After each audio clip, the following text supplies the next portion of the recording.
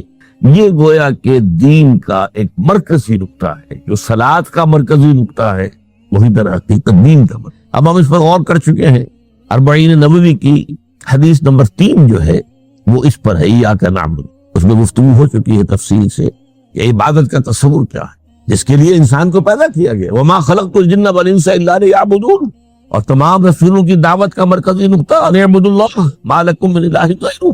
زندگی آمد برائے بندگی، زندگی بے بندگی شرمندگی۔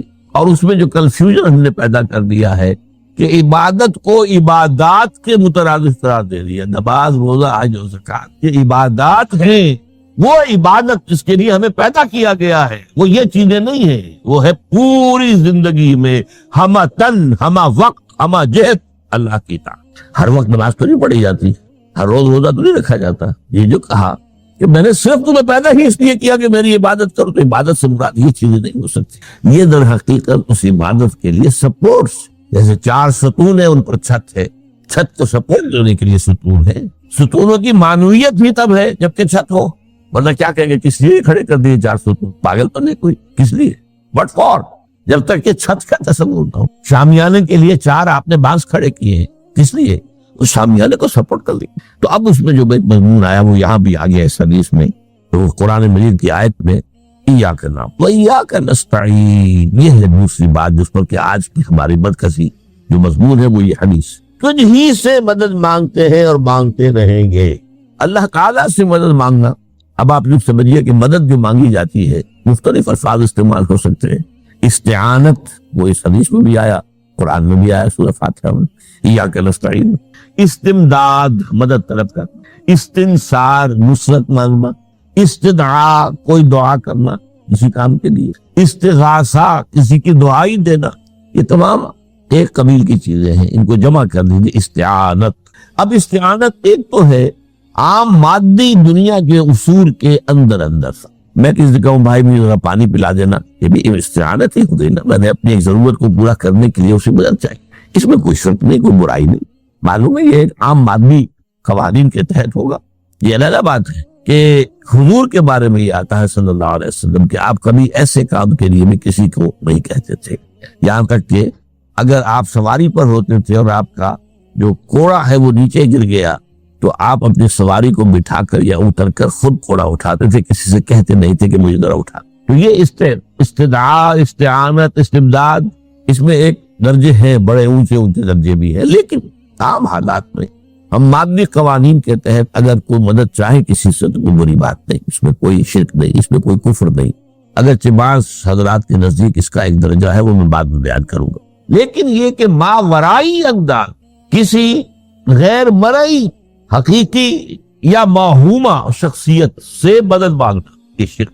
غیر مرئی حقیقی فرشتے ہیں، غیر مرئی ہے حقیقی، موہومہ جنہوں نے گاڈز اینڈ گاڈیسز اور آلہہ بنا لیے، دیویاں دیوتیاں بنا لیے، یہ موہومہ، ان کے وہم کی پیداوار، وہ بھی غیر مرئی ہے، ان کی انہوں نے تصویریں بنا دی ہیں پوجنے کے لیے، لیکن وہ یہ کہتے ہیں کہ یہ تصویریں جو ہم نے بنائی ہیں یا یہ مجسمے بنائے ہیں، بت بنائے ہیں، یہ صرف توجہ کے ارتکاز کے لیے ہے، تاکہ پورا مراقبہ کر سکے، ہم اپنی توجہ کو مرکوز کر سکے۔ ہمیں بھی پتا ہے کہ ان بتوں میں کچھ نہیں ہے۔ ایک عام ہندو ہے بیچارہ، عام جاہل دیہاتی، وہ تو یہی سمجھتا ہوگا کہ اسی میں ہے سب کچھ، اس بت ہی کے اندر ہے۔ لیکن جو پڑھے لکھے ہندو ہیں، جو تعلیم یافتہ لوگ ہیں، ڈاکٹر رادھا کرشنن بہت بڑا فلسفہ تھا، جو آپ کو معلوم ہے بھارت کا صدر رہا ہے، بہت بڑا فلسفہ، تو اس کی ایک کتاب ہے انڈین فلسفی پہ، اتنی موٹی موٹی 2 جلدیں ہیں اور بڑی باریک ٹائپ، اس میں اس نے کہا کہ ہمیں بتوں میں کچھ نہیں سمجھتے، یہ تو صرف کنسنٹریشن، توجہ کو مرکوز کرنے کے لیے ہم نے ان کو بنا لیا ہے، تاکہ ان کے ساتھ ایک ذہنی اور روحانی رشتہ قائم کرنے کے لیے اپنی توجہات کو مرکوز کر سکتے۔ بہرحال یہ میں نے بتایا، ایک ہے غیر مرئی حقیقی، ایک ہے غیر مرئی موہومہ۔ غیر مرئی حقیقی میں فرشتے بھی ہیں، معلوم ہے یہاں موجود ہیں، کرامن کاتبین ہیں، لیکن میں یہ نہیں کہہ سکتا کہ ذرا میری یہ مشکل دور کروں، اس فرشتے سے میں مخاطب نہیں ہو سکتا، یہ شرک ہو جائے۔ حالانکہ ہمیں معلوم ہے فرشتہ ہے، فرشتے تو اس وقت ہمارے اس مجمع کو گھیرے ہوئے ہیں، حضور کی حدیث ہے، مجتمع قوم فی بیت من بیوت اللہ یتلون کتاب اللہ ویدارسونہ بینہم الا حفتہم الملائکہ وغشیتہم الرحمہ جب بھی کبھی میرے گھروں سے کسی گھر میں میرے بندے جمع ہوتے قرآن کو پڑھنے اور سمجھنے کے لیے، سمجھنے سمجھانے کے، تو فرشتے ان کے گرد گھیرا ڈال اور ان پر رحمت چھا گئی اور سکینت ان پر آسمان سے نازل، اور اللہ تعالیٰ ان کا ذکر کرتا ہے فی من عنده۔ دیکھو اے فرشتو، تم تو کہتے تھے کہ اے اللہ تو یہ خلیفہ بنانے چلا ہے آدم، یہ تو دنیا میں فساد بچائے گا، دیکھو وہ میرے بندے وہ کیا کر رہے ہیں۔ اللہ تعالیٰ ذکر کرتا ہے ان کا اپنی اس مجلس میں، وہ جو ملائے اعلیٰ کی مجلس، جو اللہ تعالیٰ کے قریب ترین جو فرشتے، تو فرشتے ہیں لیکن مدد نہیں مانگی جائے۔ اسی طرح اب ذرا مسئلہ دوسرا وہ مختلف سی ہو جائے گا۔ میں نے پہلے وہ بات کی جس میں اختلاف کا امکان ہے، فرشتے تو ہے ان پر ہمارا ایمان ہے، اور اصل میں ایمان بالملائکہ ہی کی شکل بگڑی ہے۔ یہ جو گاڈز اور گاڈیسز بنا لیے گئے اور دیوی اور دیوتا بنا لیے گئے اور آلہہ بنا لیے گئے، ملائکہ ہی کی، ملائکہ کو اللہ نے ایک ایک کام کے اوپر معمور کیا ہوا ہے۔ یہ پہاڑوں کا فرشتہ ہے، یہ بارش کا فرشتہ ہے، یہ فلاں کا فرشتہ ہے، انہوں نے انہی کو دیوتا بنا لیا۔ بس غلطی کیا لگی کہ ان کا کوئی اختیار، ہمارا ایمان کا فرشتوں کا اختیار کوئی، یفعلون ما یؤمرون، جو اللہ حکم دیتا ہے ان کا کوئی بس یہ باریک سا پردہ ہے۔ یہی ایمان بالملائکہ بندے ہے، دیویوں دیوتاؤں کی شکل اختیار نہیں۔ عرب کے لوگ خدا کی بیٹیاں کہتے تھے، وہ یہ فرشتے خدا کی بیٹیاں ہیں، ان کے نام پر انہوں نے لات، یہ مؤنث نام ہے، لات، عزا، عزیز کا مؤنث، منات، یہ سب مؤنث نام، یہ دیویاں ہیں، یہ اللہ کی بیٹیاں ہیں، فرشتے ہیں۔ تو میں نے کہا کہ پہلے میں نے بات کی ہے وہ غیر مرئی کہ جو یقینی ہیں، متفق علیہ ہیں، فرشتے ہیں، ایک ہے مختلف فی، وہ یہ ہے کہ اولیاء اللہ کی ارواح بھی، ان کو بھی یہ، اگر یہ قول امام الہند شاہ ولی اللہ دہلوی کا نہ ہوتا تو میں کبھی اس کو تسلیم نہ کرتا۔ ان کا قول کہ اللہ تعالیٰ اپنے جو بڑے محبوب بندے ہوتے ہیں ان کے انتقال کے بعد ان کی ارواح کو بھی فرشتوں کے جو درجہ اسفل ہے، سب سے نچلے درجے کے جو فرشتے ہیں ان میں شامل کرتے ہیں، اور اللہ کے احکام کی جیسے تنفیذ وہ فرشتے کرتے ہیں وہ بھی کرتے ہیں۔ اب یہ مختلف فی مسئلہ ہو گیا، سب کے نزدیک نہیں ہے، لیکن یہ کہ بعض کے نزدیک شاہ ولی اللہ کہہ رہے ہیں تو اس کو تو ہم اٹھا کر نزدیک کی ٹوکری میں تو نہیں پھینک سکتے بات، لیکن ان کو بھی نہیں پکارا جائے، وہ ہے، وہ بھی اللہ کی سول سروس کے اندر بھرتی ہو گئے، سول سروس ہے نا، اس کے کارڈرز ہیں ہمارے۔ پٹواری سے آپ چلیں گے تو ریونیو کا محکمہ جو ہے، پٹواری پر گردابر اور گردابر سے گردابر، قانون گو اور اس سے اوپر اور نائب تحصیلدار، یہ چلے گا۔ تو فرشتوں کے بھی گریڈ ہے، طبقہ اسفل، طبقہ اعلیٰ۔ تو اگر اللہ تعالیٰ اپنے نیک بندوں کی ارواح کو بھی اس میں شامل کر دے تو ہمیں کیا اعتراض ہے؟ اور اس کو ماننے سے کوئی شرک لازم نہیں آئے گا۔ ہاں انہیں پکارے تو شرک لازم آ جائے، بات سمجھ رہے، باریک فرق۔ فرشتوں کو مانتے ہیں، پکار نہیں، بدل نہیں مان سکتے۔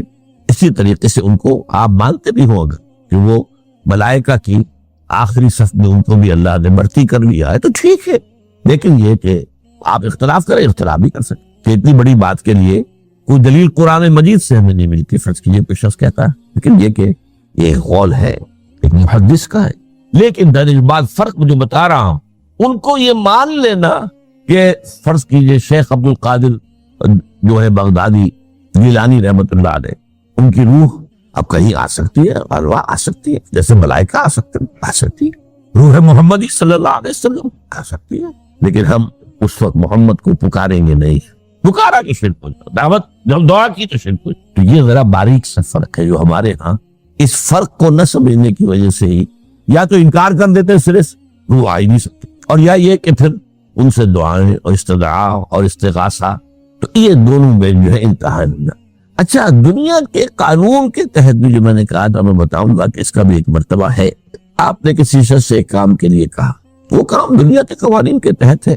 فرض کیجیے آپ کسی سے کہتے ہیں میری فلاں جگہ پر سفارش کر دیجیے، میرا یہ مسئلہ ہے، 100% درست ہے، لیکن یہ کہ فرض کیجیے کہ میرا جو مدعا علیہ ہے یا جو میرا وقت مقابل ہے وہ چرب زبان ہے زیادہ، یا وہ اس نے کوئی لمبی چوڑی سفارش جو ہے فراہم کرتی ہے، تو آپ بھی میری بات رکھ سکتے ہیں۔ قرآن مجید میں آیا ہے سورہ نساء، من یشفع شفاعۃ الحسنہ، اچھی شفاعت کرنا، صحیح بات، تو اس کے اندر اللہ تعالیٰ نے اجر و ثواب رکھا ہے۔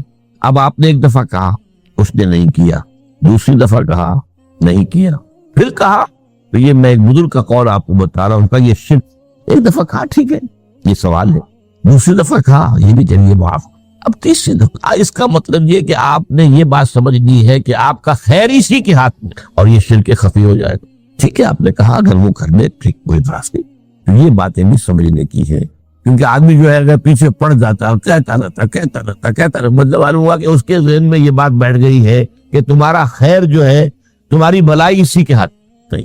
بہرحال اس کبھیت کے بعد اب ہم پڑھ رہے ہیں، حضرت ابن عباس فرماتے ہیں رضی اللہ تعالیٰ عنہ، کنت خلف النبی یوما صلی اللہ علیہ وسلم، ایک دن میں حضور کے پیچھے تھا۔ اب پیچھے ہونے سے کیا مراد؟ گمان غالب یہ ہے کہ سواری پر، جس کو ردیف بھی کہتے ہیں، واللہ عالم یہ بھی ہو سکتا ہے کہ چلتے ہوئے پیچھے چل رہے ہیں ادب کے ساتھ، چچا زاد بھائی ہیں لیکن عمر میں تو بہت چھوٹے ہیں، نوجوان ہیں۔ اس کیفیت میں حضور نے اب ان سے خطاب کیا، یا غلام، اے نوجوان، اے لڑکے کہا، اے لڑکے، وعلمک کلمات، میں تمہیں تلقین کرتا ہوں چند کلمات۔ اب یہ ہے حضور کا طریقہ تربیت و تعلیم و تزکیہ۔ وہاں کو مدرسے نہیں تھے، وہاں کو درس کی محفلیں تو نہیں ہوتی تھی، محفل تو ایک ہی ہوتی تھی ہفتے میں، وہ جمعے کا اجتماع ہے، باقی حضور کی صحبت ہے، فجر کی نماز کے بعد بھی آپ بیٹھے ہیں، صحابہ بیٹھ کے کچھ گفتگو ہو رہی ہے، اسی میں تربیت، اسی میں تعلیم، اسی میں تزکیہ۔ وہ علیحدہ ذکر کے حلقے جو ہے وہ ضربے مارنے کے لیے یہ تو نہیں سے، یہ تو بات کی ایجاد ہے، تو سب مانتے ہیں کہ یہ بات کی ایجاد ہے، یہ مصنوعی چیزیں نہیں۔ بہرحال حضور نے اے لڑکے یا اے بیٹے، جو بھی آپ اس کا ترجمہ کریں، میں تمہیں چند باتیں سکھاتا ہوں۔ مطلب کیا ہے؟ وعلمک کلمات، توجہ سے سنو، غور سے سنو، حفظ جان بنا لو۔ احفظ اللہ یحفظ، پہلا کلمہ، اللہ کی حفاظت کرو وہ تمہاری حفاظت کرے گا۔ اب اس سے مراد کیا ہے؟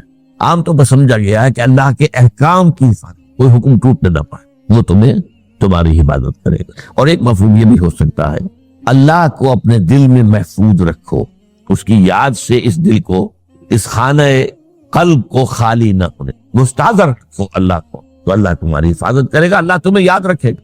اور حدیث قدسی میں یہ الفاظ آئے، میرا بندہ جب مجھے اپنے دل میں یاد کرتا ہے میں بھی اسے اپنے دل میں یاد کرتا ہوں۔ جب میرا بندہ کسی محفل میں میرا ذکر کرتا ہے میں اس سے کہیں بہتر محفل میں اس کا ذکر کرتا ہوں۔ اللہ کی محفل تو ملائے اعلیٰ کی ہے، ملائکہ مقربین کی ہے۔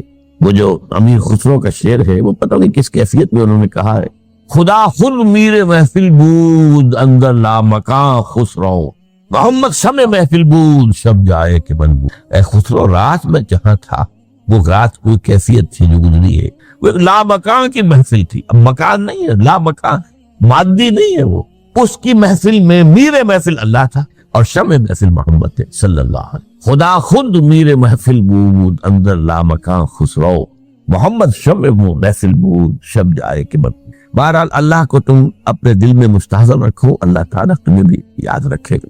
دوبارہ فرمایا، احفظ اللہ تجدہ امامک تجاہک، اللہ کو یاد رکھو تو اپنے سامنے موجود پاؤ گے، جب چاہو دعا کرو۔ وہ جو کہا ہے دل میں ہے، جب چاہو مخاطب ہو جاؤ، دل کے آئینے میں ہے تصویر یار، جب ذرا گردن چھپائی دیکھ لی، کہیں دور تو نہیں ہے۔ نحن اقرب الیہ من حبل الورید، تمہارے دل میں اللہ ہے تو کہاں جا رہے اس کو ڈھونڈنے کے لیے؟ اپنے دل میں۔ وہ جو بے دل نے کہا ہے، ستم استگر حوست کا شد کہ بسیر سر و سمندرا، تجھے غنچہ کم نہ دمیدہ در دل کشا بچمن درا۔ بڑے ستم کی بات ہے کہ تمہارا دل کہتا ہے چلو ذرا باغیچے میں چلو، پھولوں کی سیر کرو، یہ گلاب کا پھول ہے، یہ موتیا ہے، یہ سیر۔ ستم، بڑے ستم کی بات، یہ ستم کیا ہو گیا اس میں؟ ستم اگر حوست کا شد، تمہاری خواہش تمہیں کھینچتی ہے کہ بسیر سر و سمندرا، سر و سمندرا ان کی سیر کرنے کے لیے آؤ، تجھے غنچہ کم نہ، تو خود ایک غنچہ ہے، تو خود ایک پھول ہے، اللہ کا بنایا ہوا اشرف المخلوقات۔ وہ اشرف المخلوقات سے بڑا کوئی پھول ہو سکتا ہے؟ تجھے غنچہ کم نہ دمیدہ در دل کشا، اپنے دل کا دروازہ کھولو، بچمن درا، اس کے اندر جو چمن آباد ہے وہ کیا ہے؟ روح ہے، دل مسکن ہے، قلب مسکن ہے روح کا۔ تو احفظ اللہ تجدہ امامک یا تجاہک، اپنے سامنے موجود۔ اذا سالتا فاسأل اللہ، اب آ گیا وہ مرکز کی بات۔ دیکھو جب مانگو اللہ سے، غیر اللہ کے سامنے ہاتھ دراز کرو ہی مت۔ ایک حدیث میں آتا، یعنی حرام نہیں، دنیاوی قواعد اصول قوانین کے تحت کسی سے مدد چاہنا، کوئی سوال کرنا حرام نہیں ہے۔ وہ تو میں نے کہا کہ اس پر اصرار آپ کریں گے تو اس میں بو پیدا ہو جائے گی، بدبو پیدا ہو جائے گی شرک کی۔ لیکن آپ سوال کریں، مدد لیں، اسی پر دنیا قائم ہے، ایک دوسرے کے ساتھ تعاون کے ساتھ۔ لیکن اونچا مقام کیا ہے؟ کسی سے سوال مت کرو سوائے اللہ، یہاں کر کے جوتے باندھنے کا تسمہ تمہیں درکار ہے تو بھی کسی سے مت مانگو، اللہ سے مانگو۔ کیا پتہ اللہ کس کے دل میں ڈال دے، اور وہ آ کے تمہیں تسمہ پیش کر دے. ہوتا ہے ایسا، بس اوقات ہوتا. جو اللہ کے ساتھ لو لگا کر رکھنے والے ہیں ان کے تو ایسے واقعات ہوتے ہیں کہ دل میں ایک بات آئی اور اس کے بعد وہی بات جو ہے وہ کوئی شخص آ گیا اس نے وہ بات پوری کر دی. کیونکہ لوگوں کے دل جو ہے وہ تو اللہ کے 2 انگلیوں کے مابین عزت چاہتا پھر دیتا. کیا پتا اللہ کے صرف فرشتے کو انسانی شکل میں بھیج دے. کہتا ہے فرشتہ آتا ہے انسانی شکل میں آتا، آپ کی تکلیف کو رفع کر دے، آپ کی ضرورت کو پورا کر دے. اسی سے بات، کسی اور سے بات. یہ ہے توحید کا لب لباب. یوں سمجھیے اسلام کی جڑ کیا ہے؟ ایمان. اسلام کا جو خارجی نظام عمل ہے، انفرادی اعمال ہوں اجتماعی ہوں، ان سب کی روح رواں کیا ہے؟ ایمان. ٹھیک، ایک بات ہو گئی. ایمان کا خلاصہ لب لباب کیا ہے؟ ایمان باللہ. جیسے ایمان بالآخرہ بھی ہے، ایمان بالملائکہ ہے، ایمان بالانبیاء ہے، ایمان بالرسل ہے، ایمان بالکتب ہے، ایمان بالقدر ہے. لیکن اصل ایمان، اسی لیے ایمان مجمل میں آپ کو معلوم ہے کسی اور چیز کا ذکر نہیں. آمنت باللہ کما ہوا باسمائہ وصفاتہ وقبلت جمیع احکامہ اقرار باللسان وتصدیق بالقلب. یہ ایمان مجمل، اجمالی طور پر ایمان اس کا نام ہے. ہاں مفصل تفصیلی طور پر آمنت باللہ وملائکتہ وکتبہ ورسلہ والیوم الآخر والقدر خیرہ وشرہ من اللہ تعالی والبعث بعد الموت. تو اسلام کی جڑ ایمان، اور اسلام کا سارا جو نظام عمل ہے، چاہے انفرادی اعمال ہو چاہے اجتماعی، ان سب کی روح رواں ایمان. اور ایمان کا خلاصہ ایمان باللہ. اور ایمان باللہ کا اصل حاصل وہ ہے جو اس کے 2 ہیں تقاضے. عبادت صرف اسی کی، استعانت صرف اسی. اس لیے میں نے سورہ فاتحہ کا تذکرہ شروع میں کیا. یہ عبادت کا جوہر ہے، عبادت کا جو ہے یہ ایمان کا حاصل. عبادت صرف اس کی اور استعانت صرف اس کی. استعانت ہی میں سوال بھی آ گیا، یہ بھی مدد ہے. آپ کسی سے کچھ مدد مالی چاہ رہے ہیں یا کوئی اور مدد چاہتے ہیں، کسی کام میں مدد چاہتے ہیں، جیسے میں نے کہا تھا کہ سفارش کرانا چاہتے ہیں، یہ بھی مدد ہے. وَإِذَا اسْتَعَنْتَ فَاسْتَعِنْ بِاللَّهِ. اور جب مدد مانگو صرف اللہ سے مانگو. اور وہ سارے الفاظ یاد کر لیے. استدعاء، استعانت، استغاثہ. یہ جو غوث اعظم سے استغاثہ کیا جاتا ہے تو شرک. استغاثہ اللہ سے، دعائی اللہ. اس اعتبار سے استمداد، استعانت، استدعاء، استغاثہ یہ سب اللہ سے. صرف عبادت صرف اللہ. ایاک نعبد اور استعانت صرف اللہ. اذا سألت فاسأل اللہ واذا استعنت فاستعن باللہ واعلم. اب یہ جو آخری ٹکڑا آ رہا ہے، حدیث نمبر 4 تھی وہ عبداللہ ابن مسعود رضی اللہ تعالیٰ عنہ، اس میں بھی مضمون جو آیا وہ یہاں پر دوبارہ آ رہا ہے. واعلم، اور اے میرے بیٹے، میرے بچے، اے عزیز، علم، جان لو، ان الامت نبی اجتماعت علی ان ینفعوک بشیء. اگر سب لوگ جمع ہو کر چاہیں کہ تمہیں کسی شے کا نفع پہنچا دیں، کوئی فائدہ پہنچا دیں، لن ینفعوک الا بشیء قد کتبہ اللہ لک. نہیں پہنچا سکتے تمہیں کوئی نفع مگر صرف وہی جو تمہارے لیے اللہ نے لکھی. پھر کیوں مانگو ان سے؟ یہ تو فعل عبث ہو گیا، بیکار بات ہوئی. ان کے ہاتھ میں کچھ ہے ہی نہیں. لہذا یہ جان لو، سب لوگ مل کر چاہیں کہ تمہیں کوئی نفع پہنچا دیں، نہیں پہنچا سکتے مگر وہی کچھ جو اللہ نے تمہارے لیے لکھ دیا ہے تو مل جائے گا. آپ اندازہ کیجئے کہ جو شخص اس سطح پر آ جائے اس میں کتنا استغنا ہوگا. کسی کے سامنے پیشانی رگڑے گا، کسی کے سامنے ہاتھ پھیلائے گا، کسی کے سامنے اپنی عزت نفس کو ہتھیلی پر رکھ کر پیش کرے گا. تم نے سوال کیا تو عزت نفس کو تم نے اس کے سامنے پیش کر دی. اب وہ چاہے تو کچھ اس کا لحاظ کر لے، چاہے تو ٹھوکر مار تمہاری عزت نفس. یہ وہ مقام ہے جب مانگو صرف اللہ سے، جب مدد طلب کرو صرف اللہ سے. اور جان لو اگر تمام لوگ جمع ہو کر تمہیں کوئی فائدہ پہنچانا چاہے، نہیں پہنچا سکتے. الا بشیء قد کتب اللہ لک وان اجتمعوا علی ان یضروک بشیء لم یضروک الا بشیء قد کتب اللہ علیک. اگر سب مل کر چاہیں تمہیں کوئی نقصان پہنچا دے، نہیں پہنچا سکتے مگر وہی کچھ جو اللہ نے تمہارے لیے لکھا. اب بتائیے خوف کی جڑ کٹ جائے گی کہ نہیں؟ یہ جو ایمان جو ہے یہ خوف اور حزن دونوں سے نجات دلانے والی بات ہے. جو حقیقی مومن ہے وہ اللہ کا ولی ہے، حقیقی مومن وہ اللہ کا ولی ہے. اور الا ان اولیاء اللہ لا خوف علیہم ولا هم يحزنون. یہ اولیاء اللہ کو علیحدہ مخلوق نہیں ہے، وہ ان کے سر پہ سینگ نہیں ہوتے، انسان ہی ہوتے ہیں لیکن حقیقی معنی میں مومن. ان اعتبارات سے جو آج ہم پڑھ رہے ہیں ایمان اس درجے کا پہنچ گیا تو اللہ کا ولی ہے. اور لوگ بھی خوف کس بات کا؟ کس سے خوف کروں؟ اس کے ہاتھ میں کچھ ہے ہی نہیں. اور اگر کچھ اللہ نے میرے لیے لکھ دیا وہ آ کر رہے، چاہے میں لاکھ گڑ گڑاؤں اور اس کے سامنے کب یہ چھوڑ دے.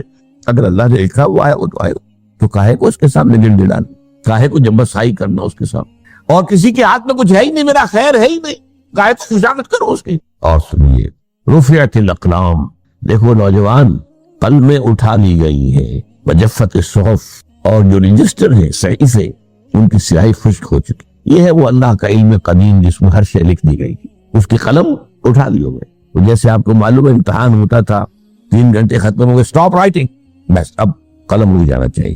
وہ قلم تو تقدیر کا کاتب جو ہے وہ قلم اس کا اب اٹھا لیا گیا، اور جو صحیفے جن پر لکھا گیا وہ خشک ہو گئے.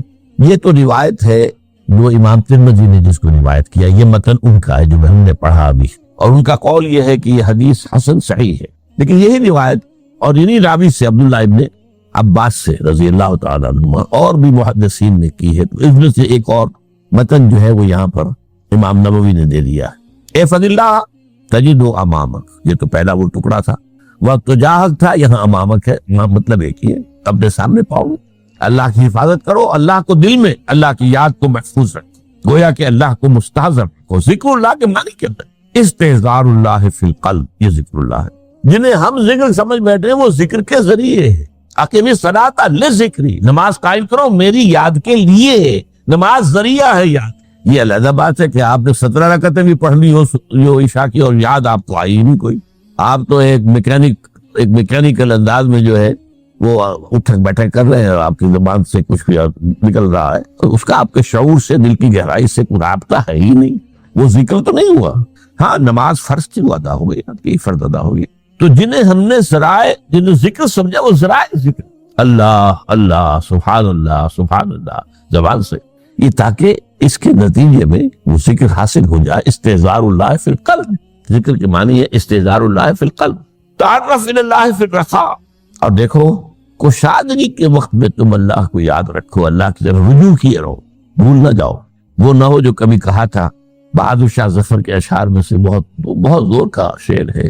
ظفر آدمی اس کو نہ جانیے چاہے کتنا ہی ہو فان و زکا، جسے عیش میں یاد خدا نہ رہی، جسے تیش میں خوف خدا نہ. وہ ہے کشادگی کی حالت میں، جبکہ تمہارے لیے کشادگی ہے. اللہ کی طرف رجوع کیے رکھو. یعرف کا فی الشدہ، تو اللہ اپنی توجہ تم پر رکھے گا شدت کے وقت میں. جب تمہیں کوئی تکلیف ہے اس تکلیف کو تم پر آسان کر دے گا. تکلیف تو آنی ہے، لکھی ہوئی ہے، وہ تو آئے گی. لیکن یہ کہ اللہ تعالیٰ اس کی شدت کو، ایک ہی چیز ہے جس کو ایک انسان بہت شدت کے ساتھ محسوس کر رہا ہے، دوسرا آدمی اتنا نہیں محسوس کر رہا ہے. احساس کا معاملہ ہوگا. وہ تو اصل میں اگر انسان کی نرم کٹی ہوئی ہے تو احساس ہوگا ہی نہیں، پھر اسے ہی نہیں ہوگا. تو اس اعتبار سے اللہ تعالیٰ تمہارے لیے اس شدت کی کمی کرتے. وَعْلَمْ أَنَّمَا أَخْطَأَكَ لَمْ يَكُنْ لِيُصِيبَكَ، اور جان لو جو چیز تم سے چھوٹ گئی ہے، رہ گئی ہے، وہ ہرگز تمہیں ملنے والی نہیں تھی. اب آپ نے کسی ملازمت کے لیے درخواست کی ہے، درخواستیں مانگی گئی ہیں، اپنی سی محنت کر لی، نہیں ملی ملازمت. اب آپ بیٹھے ہوئے افسوس میں، رنج میں، غم میں، فلاں نے یہ کر دیا، فلاں نے یہ کر دیا، وہ فلاں جو ہے بڑی تکڑی سفارش لے آیا تھا، فلاں سے رشوت دے دی. چھوڑو میں اس کو، وہ تمہارے لیے نہیں تھی. کاہے کو اپنے ذہن کے اندر یہ کھچڑی پکا رہے ہو بیٹھے؟ خامخواہ آپ شاید سوء ظن میں بھی مبتلا ہو رہے ہو. کسی نے نہ رشوت دی اور آپ سمجھتے ہو کہ رشوت دی ہے اس نے. یہ ساری چیزیں، یہ ساری سیئات، ان کی جڑکٹ ہے. وَعْلَمْ أَنَّمَا أَخْطَأَكَ لَمْ يَكُنْ لِيُصِيبَكَ وَمَا أَصَابَكَ، جو چیز تم پر آ گئی، لَمْ يَكُنْ لِيُخْطِئَكَ، ہو ہی نہیں سکتا تھا کہ وہ تم پر نہ. یہ کر لیتا تو ہو جاتا، شاید یہ کر لیتا، میں نے ٹیکا پہلے لگوا دیا ہوتا تو یہ بات نہ ہوتی. بھائی وہ جو ہونا تھا وہ ہونا تھا. اب یہ وہ چیز ہے جس سے انسان میں کیفیت پیدا ہوتی، تسلیم و رضا. ہم بھی تسلیم کی خو ڈالیں گے. بے نیازی تیری عادت ہی صحیح، اے اللہ جو تو نے چاہا مجھے قبول ہے. اسی لیے میں نے آپ کو آیتیں سنائی سورہ تغابن کی. ما اصاب من مصیبت الا باذن اللہ، کوئی مصیبت نہیں آتی مگر اللہ کے. ومن یؤمن باللہ یہد قلبہ، جو اللہ پر ایمان رکھتا ہو اللہ اس کے دل کو ہدایت دے دیتا ہے. ہدایت کس بات کی؟ تسلیم و رضا. ستمش گر حوست کا شب کہ میں سر سلو سبب گرا. نہیں، یہ دوسرا شعر میں پڑھنا چاہتا تھا. سر دوستان سلامت کہ تو خنجر آزمائی، نہ شبد نصیب دشمن کے شبد ہلا کے تیغت. اے اللہ تیری طرف سے ہے، مجھے قبول ہے، اور بظاہر مجھے تکلیف ہو رہی ہے لیکن یقیناً اس میں میرا کوئی خیر ہے. یہ دیکھل خیر، تیرے ہاتھ میں تو خیر ہی خیر ہے، جو بھی تیری طرف سے آئے. سر تسلیم خم ہے. اور یہ مضمون جو ہے زیادہ بڑے پیمانے پر سورہ حدید میں آیا. لا اصاب من مصیبت فی الارض ولا فی انفسکم الا فی کتاب من قبل ان نبرأ، کوئی مصیبت نہیں آتی نہ تمہاری جانوں میں نہ زمین میں زلزلہ آ جانا، سیلاب آ جانا، کچھ اور زمین کا دھس جانا، یا یہ ہے کہ تمہاری جانوں میں کوئی بخار ہو گیا تو اور تکلیف ہو گئی، اچانک معلوم ہوا کہ صاحب کو کینسر ہے اور کینسر بھی اب 3rd stage کو پہنچ چکا ہے۔ لیکن جو بھی آیا ہے وہ اللہ کے علم قدیم کی کتاب میں پہلے سے لکھا ہو، فی کتاب من قبل ان نبراہا، یہ کتاب میں درج ہے اس سے پہلے کہ ہم اسے ظاہر کریں۔ اس کا نتیجہ کیا نکلنا چاہیے؟ لیکن لا تاسوا علی ما فاتکم ولا تفرحوا بما آتا، افسوس نہ کیا کرو جو تم سے جاتا رہے، چھوٹ جائے، کوئی عزیز فوت ہو گیا، کوئی موقع ہاتھ سے نکل گیا، ارے بھائی میں چوک گیا، بڑا موقع تھا، اب اس پر افسوس کر رہے ہیں؟ نہیں، جو چیز لیکن لا تاسوا علی ما فاتک ولا تفرحوا بما آتا، کہ جو اللہ تمہیں دے دے اس پر اتراؤ مت۔ وما اصابک لم یکن لیخطئک واعلم ان النصر مع الصبر، کا جان لو اللہ کی مدد صبر کے ساتھ آتی، جو آئے اس کی طرف سے جھیلو۔ زبان پر کلمہ شکوہ اور شکایت نہ آئے، اللہ سے شکایت نہ، تسلیم و رضا، جو تیری رضا ہے۔ تیری صحت ہمیں منظور ہے، لیکن اس کو مولانا محمد علی جوہر ایک مرتبہ جیل میں گئے، ایک بیٹی بیمار ہوئی، فوت ہو گئی، اس کے بعد دوسری مرتبہ پھر جیل میں گئے، دوسری بیٹی کو وہی بیماری، جیل میں اطلاع ملی کہ بیٹی کو یہ بیماری ہو گئی، تو خط لکھا اشعار کی شکل، اس کا آخری شعر یہ ہے، تیری صحت ہمیں منظور ہے لیکن اس کو نہیں منظور تو پھر ہم کو بھی منظور، ہم تو چاہتے ہیں میں بیٹی کے پھر شفا ہو جائے، اسے منظور نہیں تو پھر ہمیں وَعْلَمْ أَنَّ النَّصْرَ مَعَ الصَّبْرِ وَأَنَّ الْفَرْجَ مَعَ الْكَرْبِ، فرج فراخی کھل جانا کسی کا، یہ ہے کرب کے ساتھ، تکلیف کے ساتھ، تکلیف ہوتی ہے ساتھ۔ اللہ نے قانون بنایا ہے دنیا کا، اب آپ اندازہ کیجئے بچے کی ولادت میں ماں کو کتنی تکلیف اٹھانی پڑتی، آج کل تو فیشن ہو گیا ہے، سیدھے سیدھے جاؤ آپریشن کراؤ تکلیف سے بچ جاؤ، لیکن یہ ہے کہ یہ بھی آپ کے علم میں ہوگا، وہ ساری تکلیف جیسے ہی بچے کو لا کر ماں کے برابر لٹایا ہے، ساری تکلیف کا پھر جو راحت اس سے میسر آتی ہے۔ ان الفرج مع الکرب وان مع العسر یسرا، اسی لیے میں نے وہ آیتیں بھی پڑھی تھی، ان مع العسر یسرا ان مع العسر یسرا۔ اس دنیا میں یہ اللہ نے نظام بنایا ہے، سختیاں جھیلنی ہی ہوگی۔ لقد خلقنا الانسان فی کبد، ہم نے انسان کو پیدا کیا مشقت کے اندر، مشقت تو کرنی پڑے گی، کسی کی جسمانی مشقت زیادہ، کسی کی ذہنی مشقت زیادہ، مشقت سے چارہ کسی، تو یہ ہے ان مع العسر یسرا ان مع العسر یسرا۔ بارک اللہ لی ولکم فی القرآن العظیم ونفعنی وإیاکم بالآیات والذکر الحکیم۔